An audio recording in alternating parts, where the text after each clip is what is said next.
My name is Sean Brock, and I'm a National Physical Education and Physical Activity Advisor at the Alliance for a Healthier Generation. But not long ago, I was a school administrator, so I know a thing or two about what it takes to change school policy. When you want to improve something at your school, whether it's launching a new club or upgrading your facilities, you have to get buy-in, right? There's no magic wand that instantly transforms a school, but there is magic when it comes to collaboration. When passionate people put their minds together, change happens. And when the change is related to building a healthier school environment, that collaboration should take place in the form of a school wellness committee. A school wellness committee is an advisory group concerned with the health and well-being of students and staff. It's this group that leads district wellness policies, devises and implements action plans, and keeps the whole school community up to speed on health and wellness initiatives. Many schools already have functioning advisory councils or committees that focus on one or more aspects of a healthy school environment. So instead of starting a fresh committee, you may be able to add on the functions of a school wellness committee to one of these pre-existing committees. Councils, committees, policies, it may all seem like just another thing to add on to your already full workload, but the opportunity to change your school environment is not solely on you. Starting an effective school wellness committee should not fall to one individual, but rather a group of caring individuals. It all starts with the who. Who should make up your school wellness committee? There should be 6 to 12 members in the committee, pulling from a range of people in your school community. Within the school, there should be representation from staff, students, and administration. Parents, of course, should be at the table. And outside of the school, there are local leaders who may be really passionate about improving your school's health. Start by identifying advocates within your school, such as the physical education or health education teachers, but also consider staff who you can see are invested in health. Who do you see running races, bringing healthy lunches, or going on walks after school? Further, there are staff in your school you may have never considered, like school custodians who can monitor lunchtime eating habits, and maintenance workers who work on the facilities where the kids play the most. When looking outside of your school, it's important to consider what expertise and resources members can bring to the table. Some places to consider are local health departments, the business community, local coalitions, healthcare professionals, youth-serving organizations, and the Parks and Recreation Department. Whoever you choose to comprise your wellness committee, you'll want to make sure they meet a few basic criteria. Do they represent the diversity of your community? Do they have a passion for kids and health? Can they commit the time? And are they influential in the school and community? Why do you need a school wellness committee? Well, you need a way to assess your school's health environment and strengthen your programs and policies so that they positively impact student health. Specifically, the function of the committee is to create the vision and goals for the school's wellness efforts, which should be in line with the Alliance's Healthy Schools program. If you're watching this, you may have already signed up to be part of the Healthy Schools program, but didn't know where to begin. Starting a wellness committee should be your first step because it will help you accomplish all the other goals you had in mind when signing up for the program.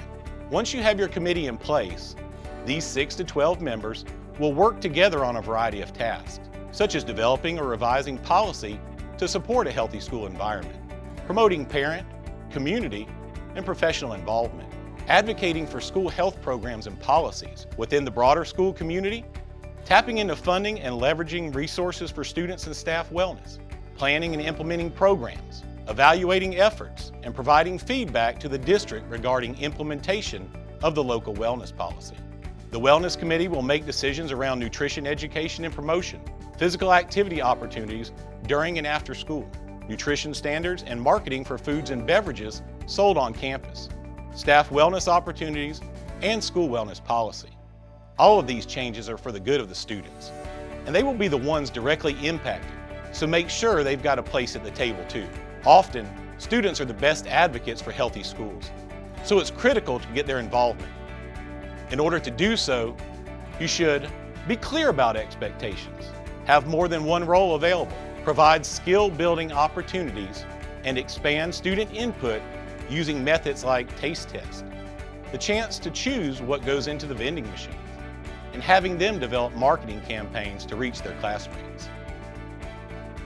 I recently visited Southeastern Middle School in Fawn Grove, Pennsylvania.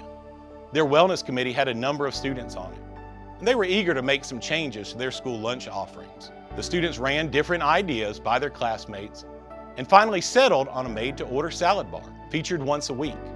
The salad bar would give students the chance to have it their way and choose among toppings like peas, mushrooms, red peppers, and more.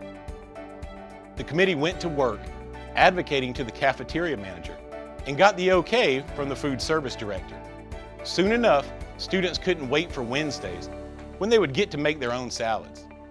That sort of student input made the initiative a success and spawned a second made-to-order idea, the Parfait Bar. So now we have the who and the why of a school wellness committee. But here's the how do you make one work? It starts with regular meetings. A school wellness committee should meet at least 4 times during the school year. Properly spaced out, it's good practice to have a dedicated meeting time too. Sticking to a consistent meeting schedule will allow all members to put meetings on their calendar and plan for them well in advance.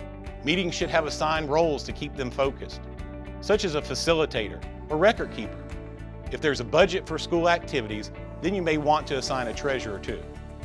The 4 meetings should use the Healthy Schools Program Assessment and Action Plan as the guide for the agenda. You should review progress towards established goals. Check in on your action plans, celebrate achievements, and set new goals based on your assessment. Your first meeting should happen within the first 2 months of joining the Healthy Schools program. In it, you should focus on building your team, walking through the assessment, and developing a plan for its completion. Your second meeting should take place within the first 4 months of joining the program.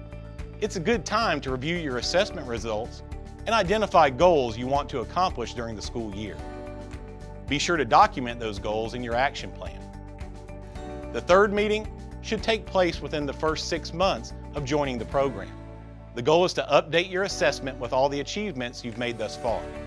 Review your action plan, discuss challenges, and identify solutions, and apply for a National Healthy Schools Award if you're eligible. The fourth and final meeting of the year should be within 9 months of joining the Healthy Schools program. It's a time to celebrate your successes of the year and to start planning for next year. What did you want to focus on that you didn't get a chance to? What improvements can you make to ensure a more effective wellness committee next school year? During these meetings, you'll want to stay on track. Refer to the meeting checklist to ensure that your meetings are productive. And finally, create norms or guidelines for all members to follow during the meetings. These help build a collaborative culture and set the tone for meetings. Here are some examples.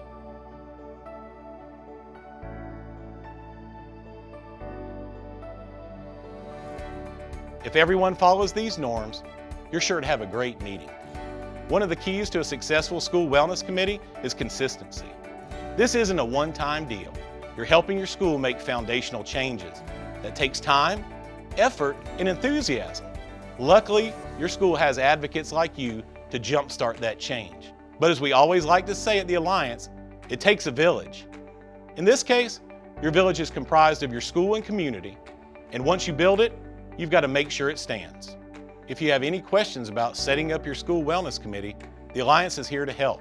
Start by visiting schools.healthiergeneration.org and sign up your whole team.